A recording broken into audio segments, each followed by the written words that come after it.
आवाज उठलो. कोण बघितला साप हा? मीच बघितलो. काय करत होता अचानक? काय नाही, सकाळी उठलो आणि म्हणजे आता आहे इथंच होता हो होय. अचानक? काय फुसफुस आवाज आला तुझा. हां हां हां. आणि आणि कुठला साप आहे वाटला तुम्हाला?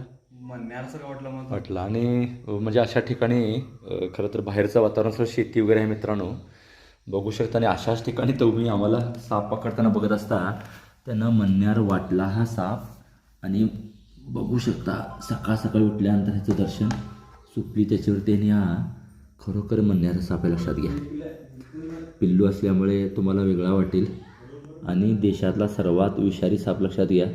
कसा काय त्याच्या खाली येऊन बसला असं म्हणावं लागेल. आणि साप कोणत्याही ठिकाणी एवढा लहान असून सुद्धा तो येऊ शकतोय आणि सरपटू शकतोय. थोडंसं दबला गेला असं वाटायला आहे, पण तो बघा तोंड खुपसून बसतोय. पण देशातला सर्वात विषारी साप आहे. असं जर तुम्ही पकडावर असं मी म्हणत नाही, पण आपल्या हातापायाला लागून साप काळजी घ्यावी लागते. त्यांनी ओळखले ही महत्त्वाचं आहे.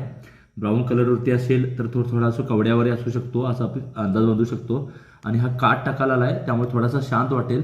असं जाऊन तुम्ही अलगद पकडा सापांवर मी कधी म्हणत नाही, लक्षात घ्या. पण मन्यार हा अतिशय शांत साप असल्यामुळे अशा प्रकारे आम्ही त्याच्याशी म्हणजे पकडताना तुम्हाला हे बघायला मिळेल. पण नाग वगैरे असं आम्ही पकडू शकत नाही, लक्षात घ्या. नाग चावायला येतो, अटॅक करतो, हा शांत असतो. तुम्हाला जाऊन पकडा म्हणत नाही, पण सापांना ओळखले ही महत्त्वाचं आहे.